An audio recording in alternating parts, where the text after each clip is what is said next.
Wow, ladies and gentlemen, I'm very excited about our next guest. It's Akillezz. And the reason that I'm so excited is he is a profound visionary, a gifted artist. He's leaving a legacy and he's just right out of the box. Over 1.3 million people have been watching his video. He's got all kinds of stuff happening, and he is known as the hip hop poet. And you know my love of the arts. I know you're going to fall in love with not just his music, but who he is as a person. And he's with me here right now. Hello. Donna, that was an incredible introduction. I hope I can keep up with that. You really out of the gate, but no, thank you. I very much appreciate it. Thank you so much. You're welcome. We talked on the phone the other day, and one of the things that you told me is about your love of Shakespeare and your love of the word. Right. So before fourth grade, you already had read his works. Yeah, the complete life works of William Shakespeare.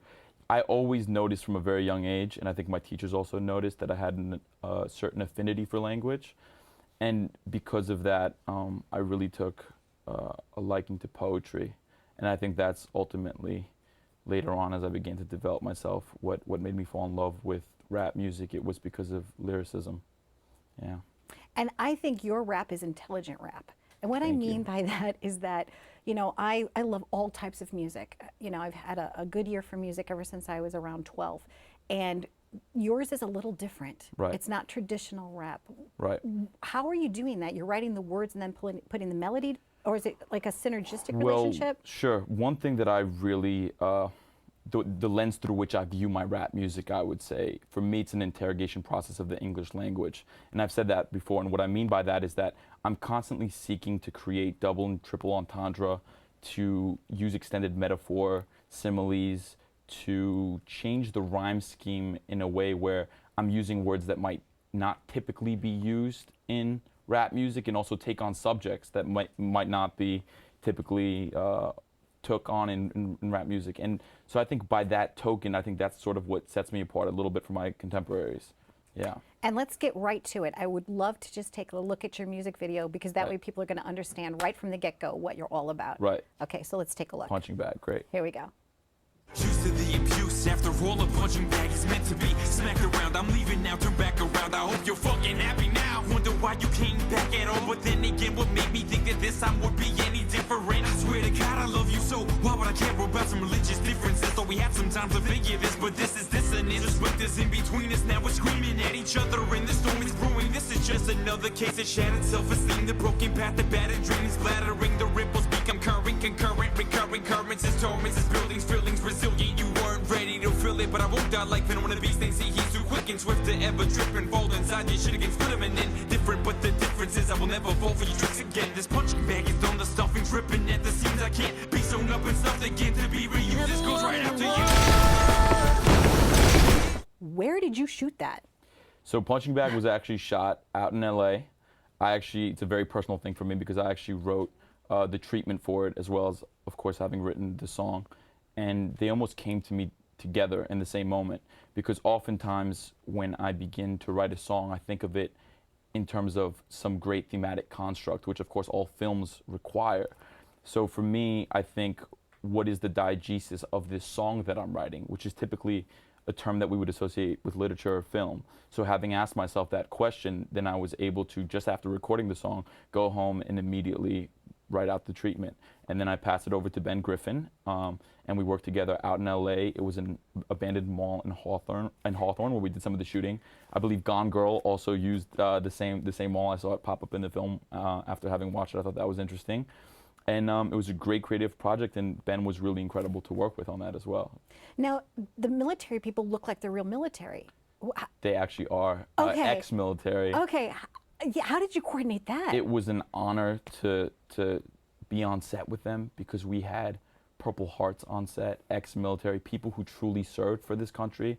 They were so inviting and so warming to work with, and they began to explain to me some of the formations and how to hold a weapon in the right way, and the horseshoe formation that when we were coming down the escalators in the abandoned mall. So it was actually academic in some way. I learned something in that experience, so that was really phenomenal. It was fantastic, and to them, if they're watching, it was an honor to work with each and every one of you. It was really a tremendous experience. And the musicianship.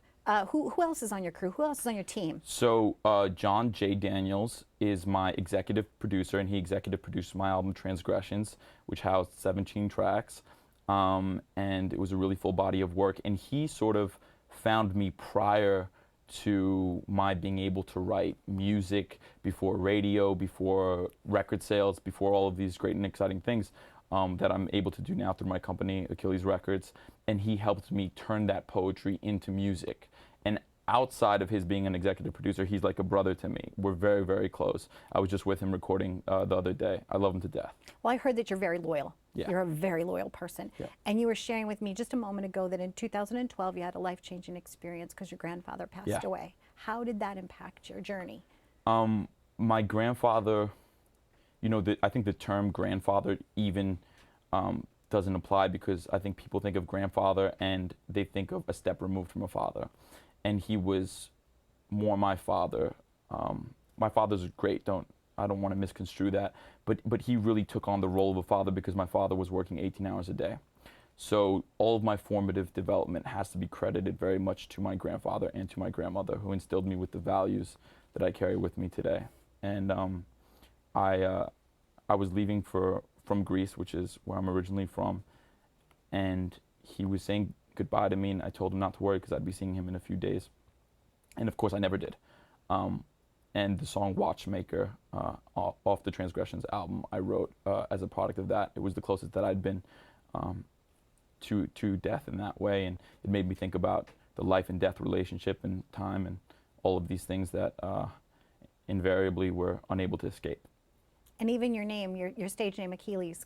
Let's talk about the meaning of Sure. that as an honor to your Greek heritage. Yeah, of course. Akillezz is, for me, it is a tribute to my heritage, because of course I'm Hellenic. My roots are, I come from Greece. That's where my father was born. That's where my whole lineage, my entire family, we're all Greek. And also I think on the academic side of things, because Homer, when he wrote the Iliad, of course, created the character of Akillezz, the central character in the Iliad. And I saw a lot of sort of comparative aspects between Homer's character and myself, and in being a warrior for music and fighting and going every day to the studio and pushing myself to the edge of my own ability. And even like the bloodlust, the wrath, and the pride, I think I suffer from some of those things as well, because I'm very competitive as a rapper. So I just thought for all the right reasons it really fit. But of course I spell it differently, and that was because I'm also a visual artist. It was an aesthetic decision. It's Akillezz, and I really liked the way that the double L looked across from the double Z. I thought it looked like a stamp. Yeah. So I was very, very happy, and I don't know if I found it or if it found me, but either way it was great. Yeah. It's beautiful. I grew up as a graphic artist. I mean, I paint, and that's one of the other things we talked about too, that, you know, when you're born with a creative talent, it's almost as if it comes forth from you. Right. Like you're generating it from within. Right. And it's 24/7. You can't stop. It's just, it has like a life of its own. Right. So you just said yes to it one day. And I think, I think unfortunately most educational systems deconstruct creativity over a period of time, because you're almost told to always color in the lines and do things a certain way. And I was incredibly fortunate in my experiences where my creativity was recognized and nourished. Even through high school at Horace Mann, I was taking visual arts and working in ceramics.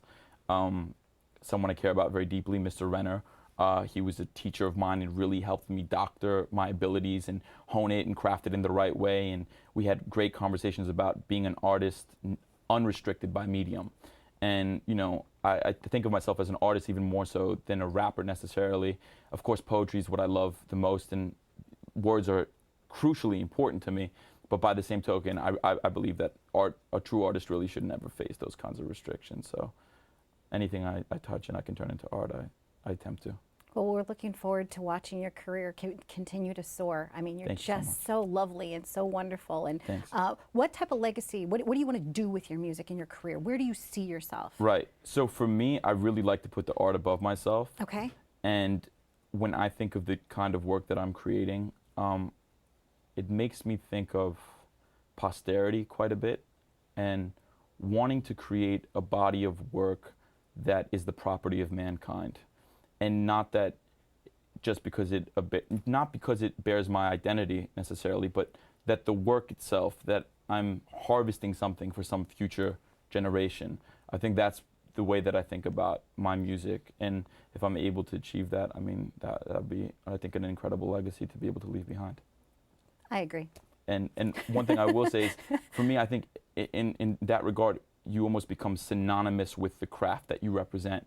So to have the name Akillezz become synonymous with rap and with hip hop, that would be the idea, because of course I don't want to merely leave a footprint on the landscape of rap. I'd really like to till and recreate the soil so that other people in the future leave footprints on the bed and the foundation of what I've been able to recreate. You're young, but you're already a mentor. Right. Do you understand what I'm saying? Like, you're wise beyond your years, so Thank you. it's going to be fun to continue to watch you. I appreciate that So, very much. It's very I'm a kind fan. of you. Thank you so and much. I'm really- Likewise. I'm glad that you came on. Thank you so much. Wow.